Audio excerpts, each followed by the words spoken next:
جب اللہ تعالیٰ نے حضرت آدم علیہ السلام کو پیدا فرمایا تو فرشتوں کو حکم دیا کہ آدم کو سجدہ کرے۔ سب نے حکم کی تعمیل کی، لیکن ابلیس نے انکار کر دیا اور اللہ تعالیٰ کی نافرمانی کی۔ اللہ تعالیٰ تمام بھید جانتا ہے۔ ابلیس سے سوال کیا، تجھے کس چیز نے آدم کو سجدہ کرنے سے روکا؟ اس نے جواب دیا، تو نے مجھے آگ اور آدم کو مٹی سے پیدا کیا ہے۔ شیطان کا جواب تکبر اور جہالت والا تھا۔ اللہ تعالیٰ اس پر غضبناک ہوا اور ابلیس کو اپنی رحمت سے نکال دیا اور لعنت کی توق اس کی گردن میں ڈال دی۔ شیطان نے توبہ اور استغفار کرنے کے بجائے اللہ تعالیٰ سے کھلی بغاوت کر دی اور قیامت تک کے لیے آدم کی نسلوں کو بہکانے کے لیے مہلت مانگ لی۔ اللہ تعالیٰ کے علم اور حکمت کا بھی یہی تقاضا تھا کہ اولاد آدم کی آزمائش کی جائے، لہٰذا شیطان کی درخواست منظور کی گئی، اسے لمبی عمر عطا کی اور ساتھ ہی وہ سامان بھی جو نسل آدم کو گمراہ کرنے کے لیے چاہیے تھے۔ اب جانتے ہیں کہ حضرت آدم علیہ السلام کی پیدائش کیسے ہوئی۔ اللہ تعالیٰ ہر کام پر قادر ہے، وہ چاہے تو پلک جھپکتے ہی تمام جہانوں کو پیدا کر سکتا ہے، لیکن اس دنیا اور انسانوں کی تخلیق اس نے کئی مرحلوں میں کی۔ جب اللہ تعالیٰ نے حضرت آدم علیہ السلام کو پیدا کرنا چاہا تو فرشتوں سے فرمایا، بے شک میں بنانے والا ہوں زمین میں اپنا نائب۔ انہوں نے کہا کہ آپ اسے نائب بنائیں گے جو وہاں فساد کریں گے، خون بہائیں گے، جبکہ ہم آپ کی حمد اور تسبیح بیان کرتے ہیں اور آپ کی پاکی بیان کرتے ہیں۔ فرمایا، بے شک میں جانتا ہوں جو تم نہیں جانتے۔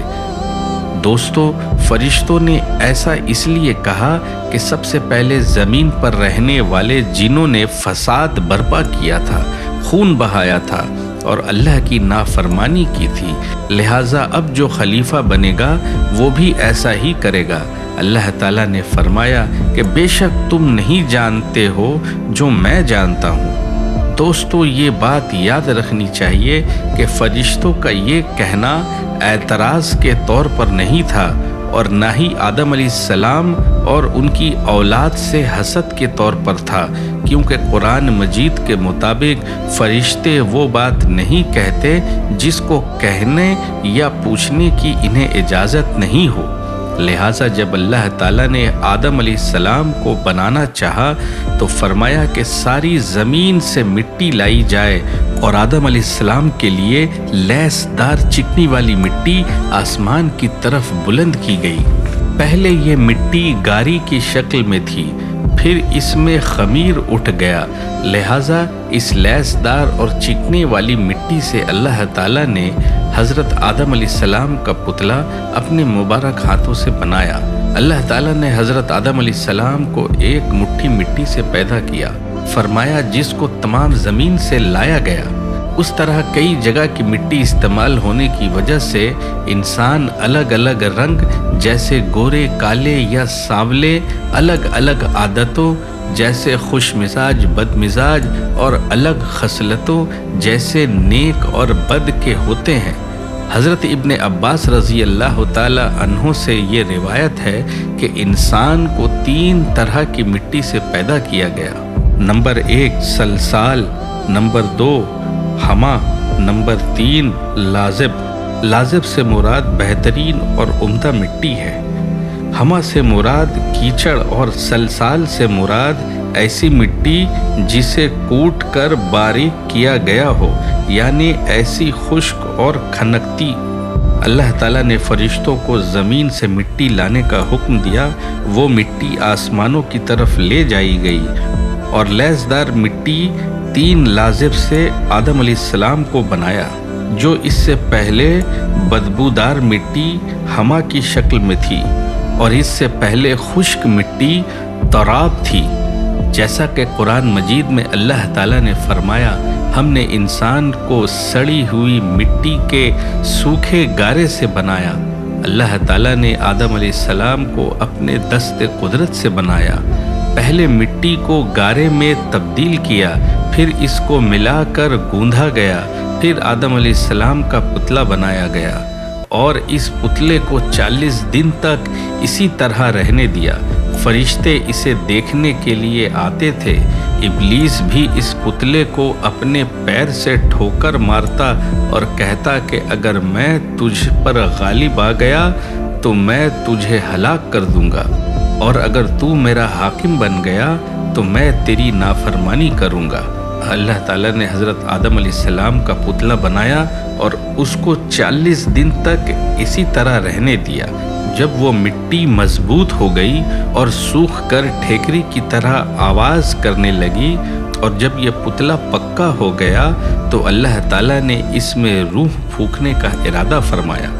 پتلے کو فرشتوں کے سامنے پیش کر کے فرمایا، جب میں اس میں روح پھونک دوں تو تم اس کے سامنے سجدے میں گر جانا۔ روایتوں میں آتا ہے کہ حضرت آدم علیہ السلام کی لمبائی 60 ہاتھ یعنی 60 میٹر تھی اور چوڑائی 7 ہاتھ یعنی 7 میٹر تھی، اور جنت میں جانے والا ہر شخص کی لمبائی اور چوڑائی بھی یہی ہوگی۔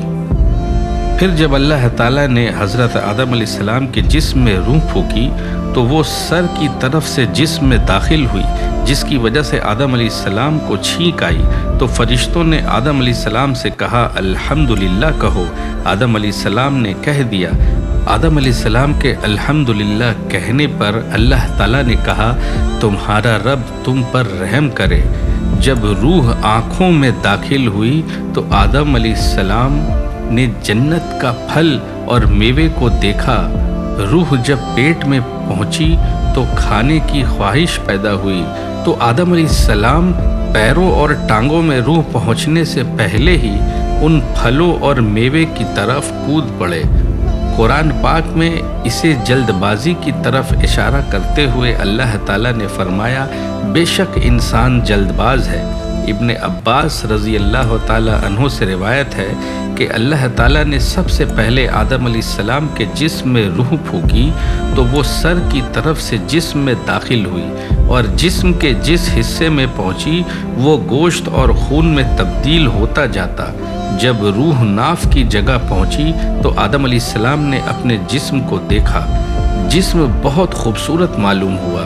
آدم علیہ السلام نے اٹھنا چاہا تو اٹھ نہ سکے۔ پھر جب تمام جسم میں روح پھیل گئی تو آدم علیہ السلام کو چھینک آئی، اور انہوں نے الحمدللہ یعنی تمام تعریفیں اللہ کے لیے ہے کہا۔ یہ اللہ کی طرف سے الہام کی وجہ سے تھا۔ اللہ تعالیٰ نے فرمایا کہ اے آدم اللہ تجھ پر رحم کرے۔ پھر اللہ نے آدم علیہ السلام کو علم عطا کیا اور تمام چیزوں کے نام سکھائے، اور تمام چھوٹی اور بڑی چیزوں کے نام ذاتی اور صفاتی دونوں طرح کے نام سکھائے، اور تمام کاموں کے نام جیسے ابن عباس رضی اللہ تعالیٰ عنہ کا قول ہے گونج کا نام بھی لکھایا۔ اللہ تعالیٰ نے ایک خاص علم کے ذریعے آدم علیہ السلام کو فرشتوں پر فضیلت دی۔ یہ واقعہ فرشتوں کے سجدہ کرنے کے بعد کا ہے۔ اللہ تعالیٰ نے پھر ان چیزوں کو فرشتوں کے سامنے پیش کیا اور فرمایا کہ اگر تم اپنے قول میں سچے ہو تو ان چیزوں کے نام بتاؤ۔ فرشتوں نے یہ سنتے ہی اللہ تعالیٰ کی بڑائی، پاکیزگی اور اپنے علم کی کمی کا بیان کیا اور کہا کہ ہمیں تو اے خداوند اتنا ہی علم ہے جتنا آپ نے ہمیں بتایا ہے۔ تمام چیزوں کو جاننے والا تو پروردگار آپ ہی ہیں۔